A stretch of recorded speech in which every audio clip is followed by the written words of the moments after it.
오늘은 요한복음을 공부하려고 합니다. 이 요한복음 중에서도 하나님의 아들이신 예수님, 이 제목으로 공부하려고 합니다. 제목을 한번 기억합니다. 하나님의 아들이신 예수님. 복음서가 4권입니다. 마태, 마가, 누가, 요한복음인데 각각 이 복음서마다 예수님에 대한 강조점이 조금씩 틀려요. 마태복음은 유대인들을 염두에 두고 기록한 복음서입니다. 그래서 예수님은 왕으로 오신 그리스도이시다, 이것을 강조합니다. 마가복음에서는 로마인들을 염두에 두고 기록한 복음서이기 때문에 로마인들 취향에 맞도록 기록이 되어 있어요. 거기에는 우리 예수님께서 아주 부지런하시고 로마의 권세와 같이 하늘나라의 큰 권세를 가지고 하나님의 종으로서 부지런히 일하고 있는 예수님의 모습, 그래서 하나님의 종이신 그리스도가 강조됩니다. 누가복음은 헬라인들을 염두에 두고 기록한 복음이기 때문에 헬라인들 취향에 맞도록 좀 더 섬세하고 자연스럽고 가장 인간미, 예수님의 그 인간성이 가장 많이 드러나는 복음이 누가복음. 그래서 참 사람으로 오신 그리스도가 강조되어 있습니다. 요한복음은 독수리 복음이라고 하는 별명이 있는데 요한복음에서는 예수님이 누구신가? 예수님은 바로 하나님의 아들이시다 라고 강조하는 메시지가 요한복음의 메시지가 됩니다.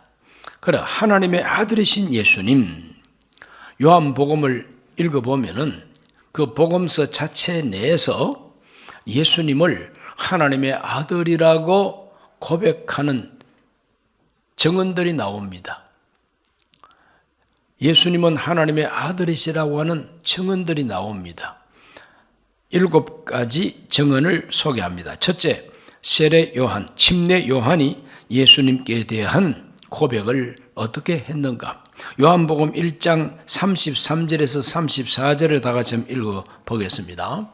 나도 그를 알지 못하였으나 나를 보내어 물로 세례를 풀라 하신 그 이가 나에게 말씀하시되 성령이 내려서 누구 위에든지 머무는 것을 보거든 그가 곧 성령으로 침례를 베푸는 이인 줄 알라 하셨기에 내가 보고 그가 하나님의 아들이심을 증언하였노라 하니라. 세례 요한이 고백하고 있습니다. 내가 그를 보고 하나님의 아들이라고 했다는 겁니다.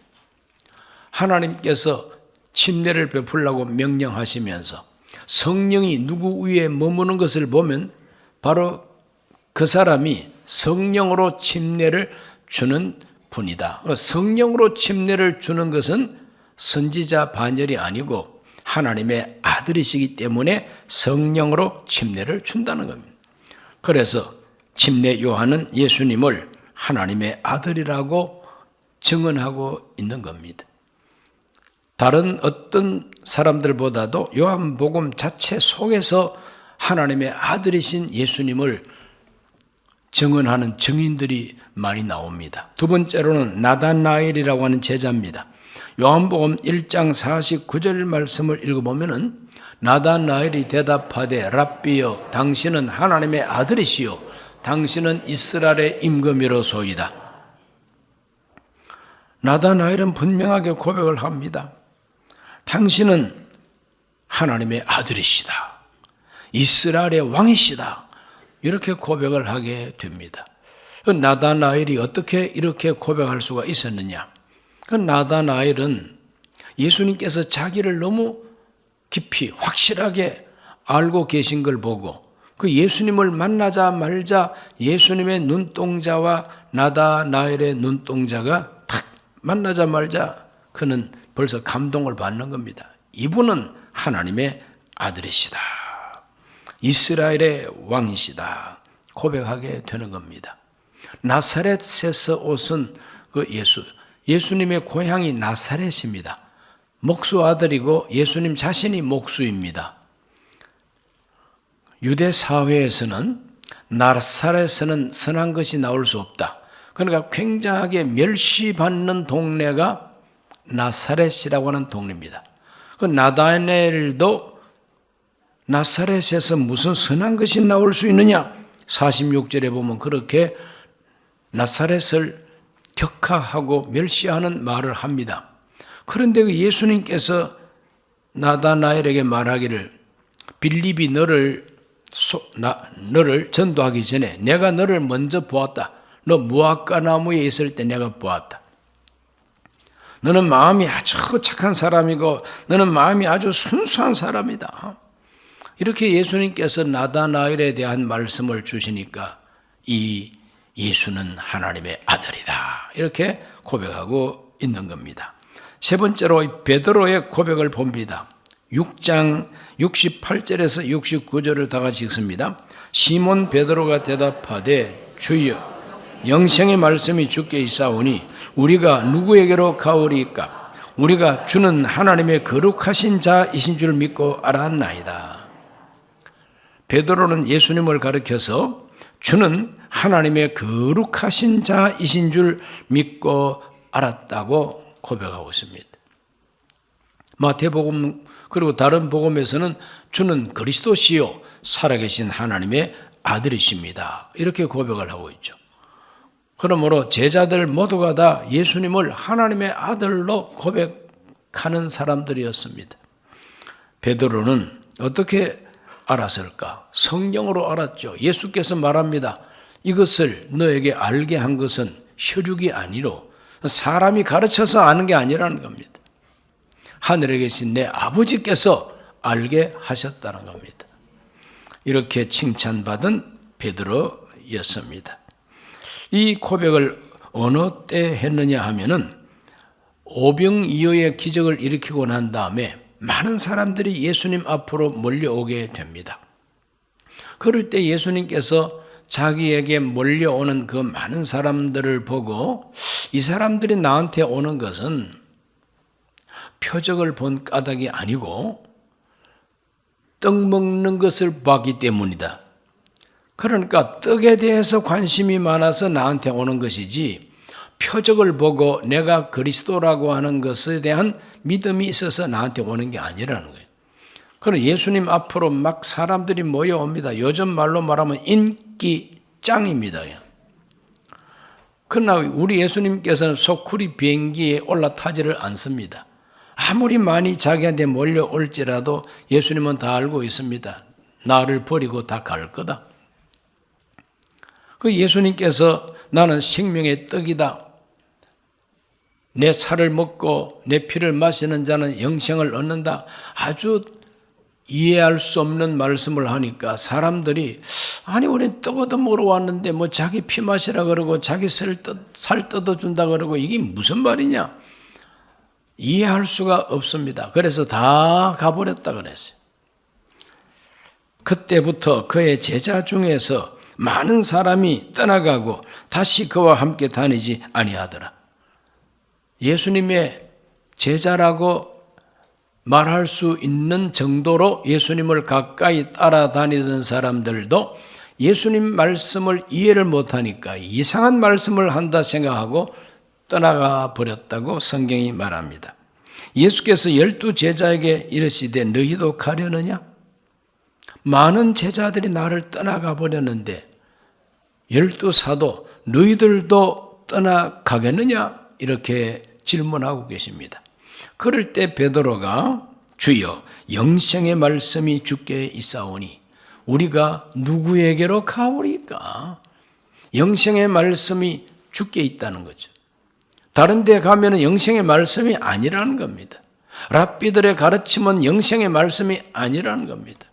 복잡한 율법 해석일 뿐입니다. 그러나 예수님의 말씀은 생명의 말씀이고 영생의 말씀이고 하나님의 아들의 말씀이라. 이것을 베드로가 깨달았기 때문에 안 떠나는 겁니다. 환난과 박해 또 여러 가지 이유로 교회를 떠나는 사람들이 많습니다. 지나간 몇 년 전에는 많은 우리 그리스도인들이 교회를 떠나갔습니다. 왜 떠나갔느냐? 코로나 때문에. 질병 때문에 팬데믹이라고 하는 온 세계적인 질병이 전염이 되고 그래서 교회에서 모이면은 전염이 빨리 되기 때문에 비대면 예배, SNS라든지 유튜브라든지 이런 걸 통해서 인터넷으로 집에서 예배를 드리고 교회에 모이는 것을 금지하는 때가 있었죠. 금지하면서 집에서 앉아가지고 텔레비전을 통해서 이제 시청하고 이러다 보니까 교회 안 나가도 참 편하네. 교회 안 나가는 것이 더 편하네. 뭐 이런 생각도 이제 했을 것이고 그러다 보니까 많은 분들이 교회를 떠나가고 교회 통계를 이렇게 보면은 10,000개 이상의 교회가 없어져 버렸어요. 10,000개 교회. 그 교회가 10,000개가 없어졌다 그럴 때 거기에 딸린 성도들이 뭐 조금씩 있었다 할지라도 뭐 수만 명이, 수십만 명이 교회를 떠난 것이죠. 다시는 교회에 다시 안 찾아오는 사람들도 많습니다. 많이 떠났습니다. 우리 순복음 강북교회도 많이 떠났습니다. 1,000명 이상이, 아이들까지 1,000명 이상이 떠났습니다. 그 가운데는 자연스럽게 연세가 이제 높아지셔서 천국으로 가신 분들도 있고 또 다른 데로 멀리 이사를 가신 분들도 계십니다. 이제 그분들 제하고 난 다음에 1,000명 가까운 분들이 팬데믹 기간에 교회를 떠나가지고 회복이 돼도 교회를 안 나오고 계십니다. 세례 요한 순교하고 제자들이 이제 예수님께 관심을 가지고 가까이 했지만은 자꾸 자기들이 이해할 수 없는 말씀을 하시니까 많이 떠나가 버린 거죠. 너희들 또 가려고 하느냐? 영생의 말씀이 여기 있사오니 우리가 누구에게로 가오리까? 오늘 이 자리에 성경 공부하러 오신 분들은 그래도 수요일날 교회 가면은 영생의 말씀을 배운다. 하나님의 말씀을 배운다. 성경 공부해야 되겠다. 이라고 오신 분들은 베드로와 같은 분들이요. 영생의 말씀이 여기에 있사오니 우리가 어디로 가오리까? 누구에게로 가오리까? 이런 각오와 믿음이 있는 분들은 한국기독교회에서 떠나지 않고 예배 참석을 잘하고 있습니다. 끝까지 믿음 지키시기를 주의 이름으로 축원합니다. 네 번째는 마르다입니다. 예수님이 사랑했던 그 나사로의 두 여동생 마르다와 마리아, 그 중에 이 마르다가 자기 오빠 죽었을 때에 예수님께서 그 초상집을 찾아오셨습니다. 초상집을 찾아오셨을 때에 이 마르다하고 마리아는 예수님 앞에 섭섭한 마음을 감추지 않았습니다. 주님께서 여기 계셨더라면 우리 오빠가 안 죽었을 터인데 왜 이렇게 늦게 오셨느냐 이거죠. 주님이 계셨더라면 내 오빠가 지금도 살아있을 텐데 안 계셨기 때문에 돌아가셨다, 죽었다. 벌써 나흘이나 됐다는 거죠. 그럴 때 예수님께서는 미안하다는 말 한마디 없습니다. 늦게 오셔가지고 미안하다는 말 한마디 없습니다. 일부러 늦게 왔어요. 일부러. 나사로가 병들었다는 소식을 듣고 금방 쫓아온 게 아니고 안 왔어요. 일부러 안 왔습니다. 죽었다는 소식을 듣고도 금방 안 왔습니다. 왜 금방 오지 않았느냐? 하나님의 영광을 위한 병이라 그럽니다. 이상한 말씀을 하셨죠.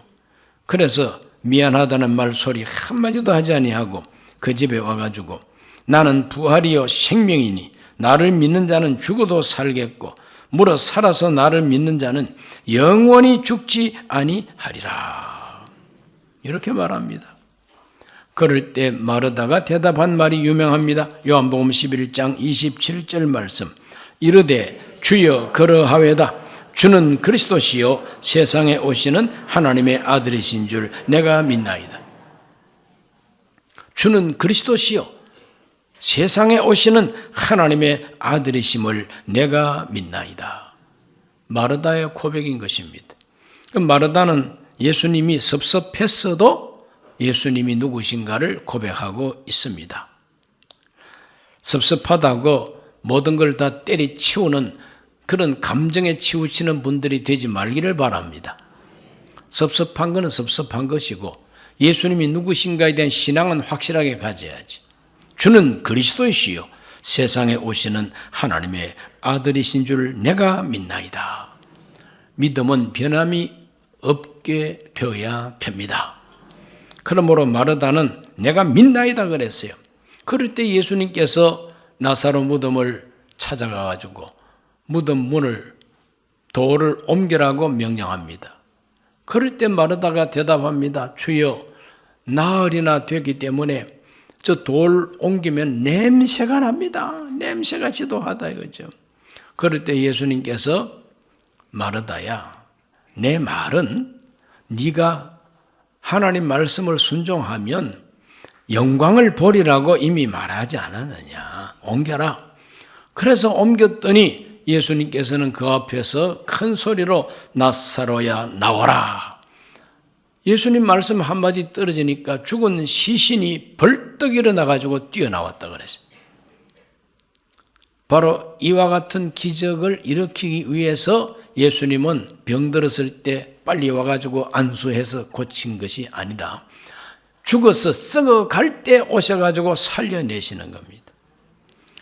그리고 열이 펄펄 끓고 아플 때 와서 안수해서 치료받는 것도 기적이지만 그보다 더 큰 기적은 썩어가는 시체 살려내는 게 더 큰 기적이죠. 예수님은 그러한 표적을 통해서 생명의 주인이시라는 것을 증거하기 위한 목적으로 늦게 오신 것이죠. 그러니까 병들었을 때 오신 것보다도 죽고 난 다음에 오셔서 살려내신 것 때문에 더 소문이 크게 난 거예요. 세상에 이런 일은 없다. 죽은 사람, 썩어가는 시체를 살려낸 사람이 세상에 어디 있느냐? 도대체 이분은 누구냐? 그래서 예루살렘의 소문이 쫙 퍼지니까 그 예수님을 만나고 싶은 사람이 많았습니다.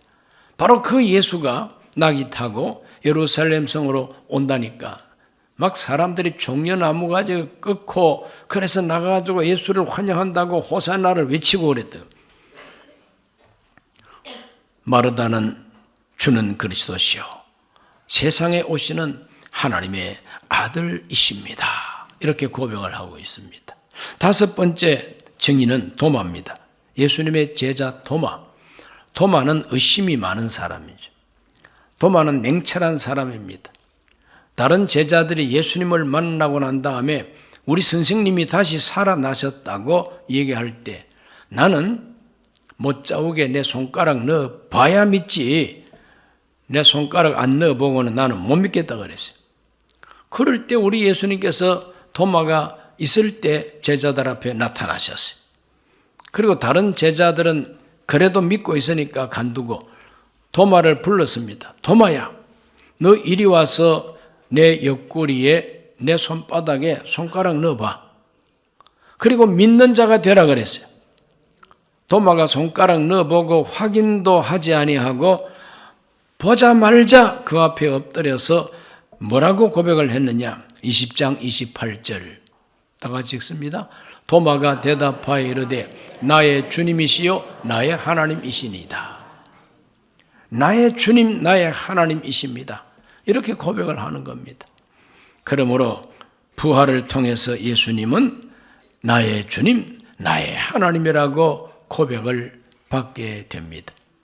오늘 우리 모두는 부활하신 예수님을 만나고 부활하신 예수님께 대한 신앙만 확실하면은 예수님 앞에 엎드리게 됩니다. 나의 주님, 나의 하나님이십니다 하고 고백하게 되는 것입니다. 살아계신 예수님을 체험하지 못하니까 고개 빳빳하게 들고 눈 깜빡깜빡하면서 부활 나는 못 믿어 이렇게 되는 거예요. 만나면은 무릎을 꿇게 되는 것입니다. 모쪼록 하나님 앞에서 영적인 체험을 하시고 주님 앞에 엎드리는 자가 되시기를 예수님 이름으로 축복합니다. 여섯 번째 증인이 사도 요한입니다. 요한은 오늘 읽은 이 말씀 20장 31절에서 이렇게 말합니다. 오직 이것을 기록함은 너희로 예수께서 하나님의 아들 그리스도이심을 믿게 하려 함이요 또 너희로 믿고 그 이름을 힘입어 생명을 얻게 하려 함이니라. 요한복음을 기록한 목적을 여기서 밝히고 있는 겁니다. 사도 요한이 요한복음을 왜 기록했느냐? 요한복음을 기록한 그 목적은 예수께서 하나님의 아들 그리스도이심을 믿게 하기 위하여, 예수님은 하나님의 아들이시다고 하는 것을 믿으라 이거죠. 예수가 하나님의 아들이시라고 하는 걸 어떻게 믿을 수가 있느냐? 여러 가지 말씀과 표적을 통해서. 그래서 요한복음에는 7가지 표적이 나옵니다. 가나 혼인잔치에서 물이 변하여 포도주가 되게 하는 표적부터 시작하겠어. 왕의 신하의 아들을 고치고 베데스다 연못가에서 38년 된 병자를 고치고, 이렇게 가는 곳곳마다 우리 예수님께서는 기적을, 표적을 행하심으로 이 표적을 행하시는 예수는 누구냐? 하나님의 아들이시다. 그런 많은 표적을 행하셨다. 그러므로 요한복음은 표적을 기록한 복음서인 것입니다. 오늘 이와 같이 사도 요한도 예수께서 하나님의 아들 그리스도라 이렇게 고백을 하고 있습니다. 마지막으로 예수님 자신이 자기가 하나님의 아들이라고 증언하셨어요. 다른 사람의 증언도 있고 예수님 본인의 증언도 있습니다. 그 요한복음에는 예수님께서 노골적으로 나는 누구다, 나는 하나님의 아들이요, 나는 하나님과 똑같다, 이걸 가장 정확하게 강조하는 복음이 요한복음이죠. 요한복음 8장 25절을 다 같이 한번 읽어보겠습니다. 그들이 말하되 네가 누구냐? 예수께서 이르시되 나는 처음부터 너희에게 말하여 온 자니라. 참 중요한 말씀입니다. 유대인들이, 특히 바리새인, 서기관 이와 같은 유대교의 아주 골수분자들이 예수님을 보고 네가 누구냐 하고 물었습니다. 당신은 누구신가? 너는 누구냐? 물을 때 예수께서 단도직입적으로 나는 처음부터 너희에게 말하여 온 자니라 그랬어요.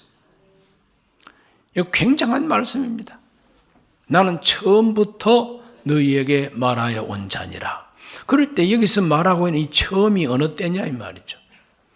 예수님께서 나사렛에서 목수일을 하다가 갈릴리에 오셔가지고 회개하라 천국이 가까이 왔느니라, 그때가 처음이냐? 그게 아니대. 성경적으로 처음부터 할 때 그 처음은 영어로 in the beginning, 태초입니다. 창세기 1장 1절에서 in the beginning, 영어로 처음에 하나님이 천지를 창조하시니라. 무엇으로? 말씀으로. 그렇기 때문에 나는 처음부터 너희에게 말하여 온 자라, 이 말은 천지를 창조할 때 말씀으로 창조한 그 신이 바로 나라고 하는 것을 선포하는 거예요. 나는 처음부터 말하여 온 자니라. 저와 여러분은 언제부터 말했습니까? 출생한 다음에 몇 살부터 말했는지 잘 모르겠죠. 우리가 말하기 시작한 우리의 처음이라고 하는 것은 어머니가 나를 출산하시고 어느 정도 100일 잔치도 하고 돌잔치도 하고 이럴 때에 말을 배워가지고 엄마 또는 뭐 아빠 이런 식으로 말하기를 시작하는 거죠. 그러므로 인간의 말은 우리 한 사람 한 사람 개인이 말하기를 시작하는 처음은 다 자기 나이하고 관계 있습니다. 그러나 우리 예수님께서 말씀하시는 이 처음이라고 하는 것은 태초입니다. 나는 처음부터 말하여 온 자니라. 요한복음 1장 1절은 태초의 말씀이 계시니라. 이 말씀이 하나님과 함께 계셨으니 이 말씀은 곧 하나님이라 그랬어요. 그러므로 예수님께서 나는 태초부터 말해왔다, 처음부터 내가 말해온 자라, 하나님이라 이 말이죠. 요한복음 8장 53절에서 54절을 다 같이 읽어봅니다. 너는 이미 죽은 우리 조상 아브라함보다 크냐? 또 선지자들도 죽었거늘 너는 너를 누구라 하느냐? 예수께서 대답하시되 내가 내게 영광을 돌리면 내 영광이 아무것도 아니거니와 내게 영광을 돌리시는 이는 내 아버지시니 곧 너희가 너희 하나님이라 칭하는 그이시라. 엄청난 말이죠. 유대인들을 보고 너희들이 하나님이라고 하는 그이 야훼죠. 너희들이 하나님 하는데 그 너희들이 부르는 하나님이 나한테 영광 돌린다 그랬어요. 이게 보통 말입니까?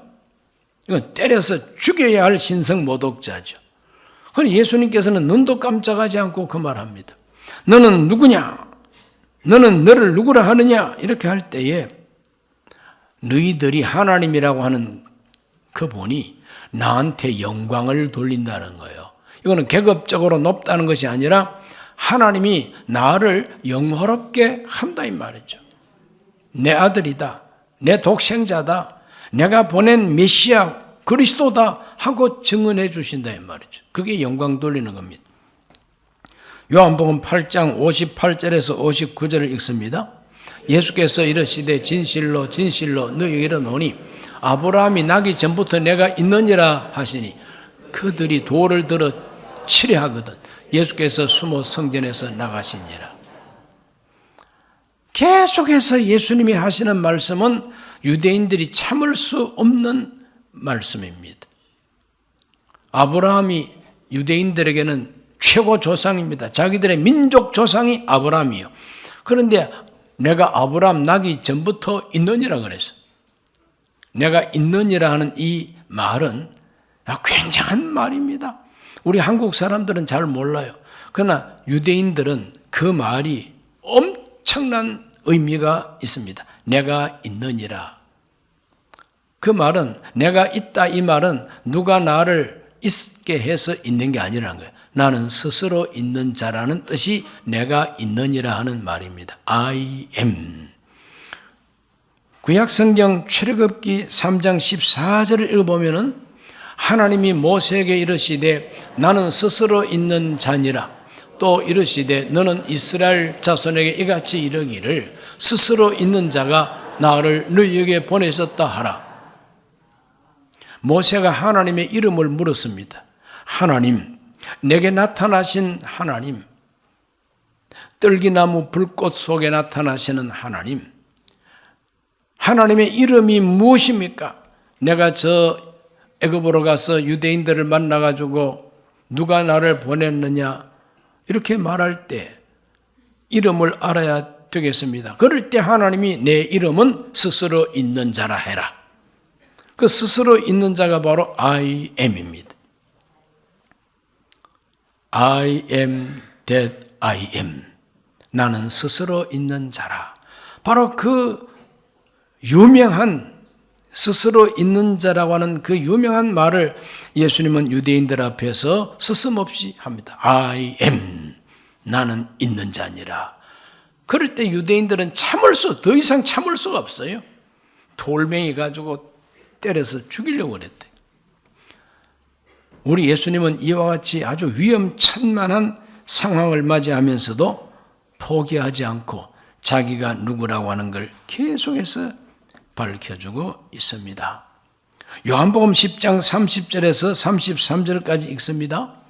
나와 아버지는 하나이니라 하신데 유대인들이 다시 돌을 들어 치려 하거늘 예수께서 대답하시되 내가 아버지로 말미암아 여러 가지 선한 일로 너에게 보였거늘 그 중에 어떤 일로 나를 돌로 치려 하느냐.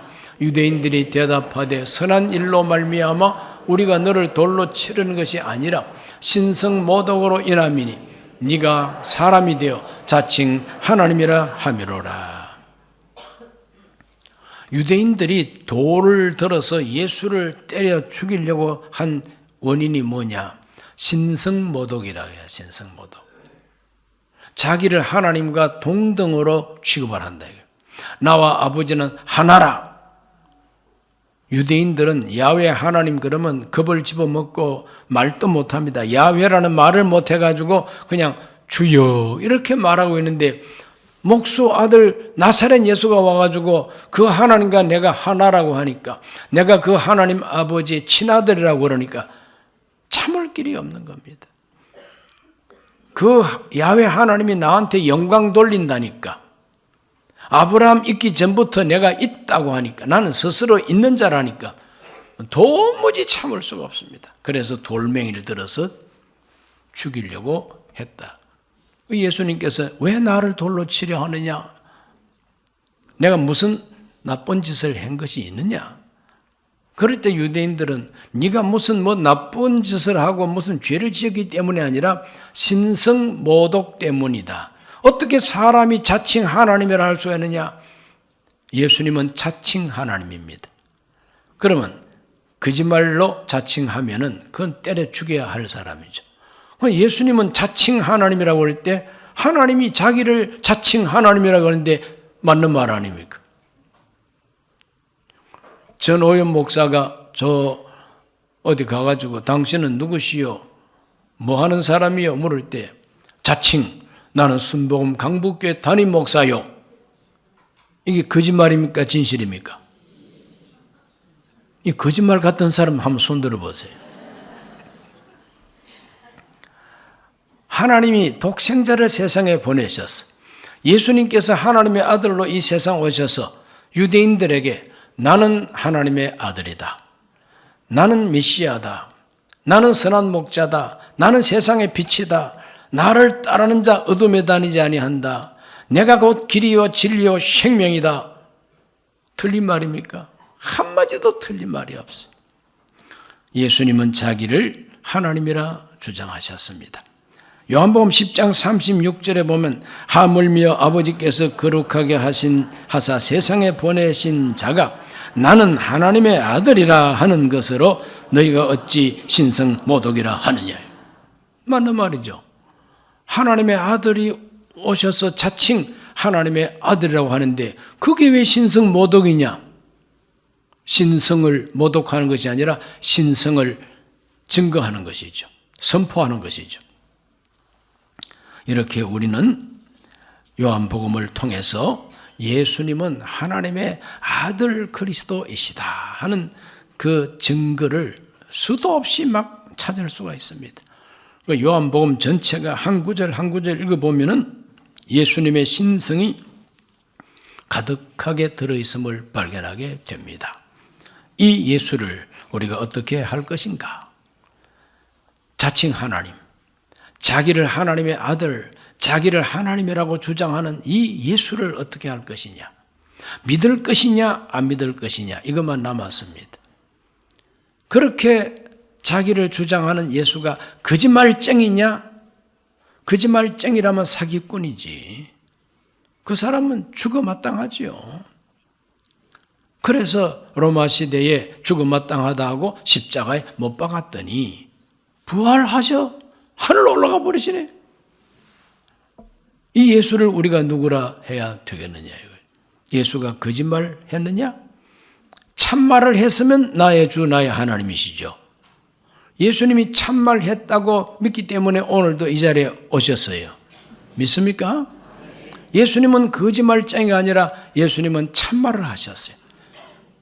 그래서 중요한 말씀할 적마다 내가 진실로 진실로 너희에게 이르노니, 우리도 진실로 진실로 믿습니다. 그 사람이 크리스찬이죠. 그 사람이 믿고 예수의 사람이 되는 사람입니다. 기도하겠습니다. 하나님 아버지, 요한복음에서 우리 예수님은 하나님의 아들이시요 하나님이시라고 하는 놀라운 복음을 듣습니다. 오늘 우리 모두가 예수 그리스도가 누구신가에 대하여 확신을 가지게 하여 주시옵소서. 예수님 이름으로 기도하옵나이다. 아멘.